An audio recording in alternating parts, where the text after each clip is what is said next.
Welcome guys to my another English video about tools. Today we are gonna take a look at Parkside rotary tool or micro drill. This tool category is often called Dremel, as the name of the company that invented it.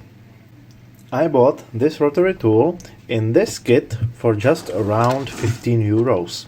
For this price you get quite neat complete set of almost anything you would need to use. You will then find out which bits you need and buy them in larger amount. So this is like demo version, but it comes really handy.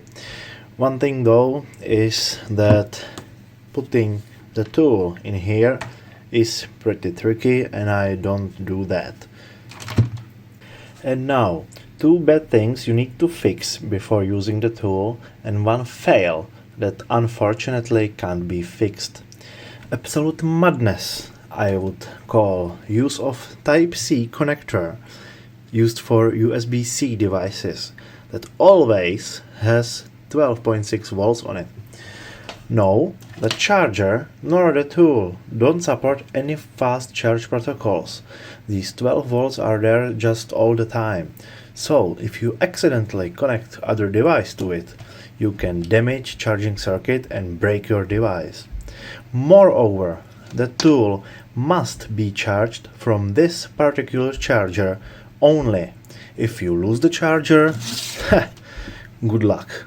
And no, you can't use fast charge trigger because this charger also has constant current function implemented. So you would need to make CCCV charger with 12.6 volts and approximately 1 ampere, just and only for this device. Another bad thing that can fortunately be fixed is vibrations. The shaft has huge play that affects quality of your work quite heavily. But you can order and mount a solution. Bearing. You need to look for 7 times 14 times 5 millimeter sealed bearing. Why sealed? Because dust tends to get in there. So it is good to have something to protect the bearing. You then disassemble the tool, unscrew all the screws, unscrew your chuck and put bearing on the shaft. There is place for it in the plastic mold. And in my case, the bearing could be put on at ambient temperature. If you can't do that, let the drill itself chill in a freezer, but not the bearing, the drill. Third thing that's good to fix is vice chuck. Using these vice adapters with this nut will soon drive you crazy. It is made of Chinesium and lasts accordingly.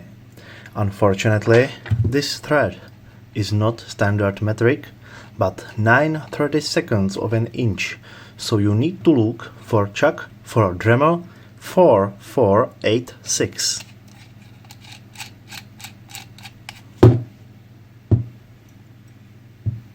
After I invested these approx 3 euros, I finally got really useful cordless drill with great functionality. So I ordered some more bits.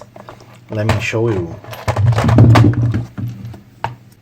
These are cut-off wheels or cutting discs, thinner ones, thicker ones, and reinforced ones.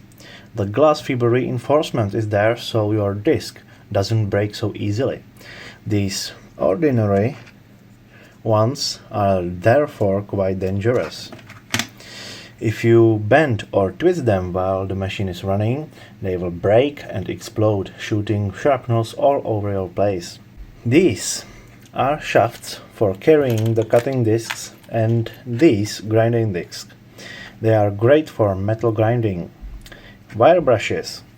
Brass version is softer, while inox version is harder. I also do not recommend using brushes for inox or aluminum grinding if they were previously used for steel. The surface is then likely to catch rust from residues. Precision drill bits come handy quite often.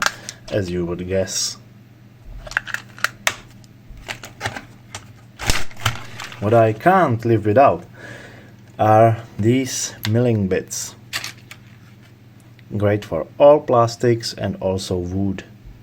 Different shapes, different sizes. And the last thing is sandpapers. I've got two different sandpapers. These cylindrical are for when you need to sand a surface or an edge. They are to be put on this rubber and the bolt is to be tightened. Second type of sandpaper is this, with adhesive at the bottom, and it is to be glued on this rubber carrier. I don't use them that often though. Safety should be the first and main thing you keep in mind. Fortunately, this device can't really kill you, so you just need to protect your eyes. Every abrasive bit will shoot material in direction of rotation.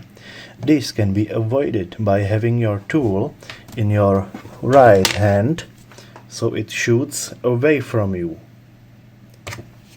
But there are two things that always require goggles: cutting discs that can break and wire brushes that can lose one or more wires while revving at high RPM.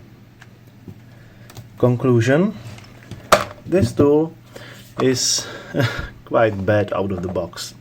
Its vibrations and Chinesium vice chuck render it rather unusable.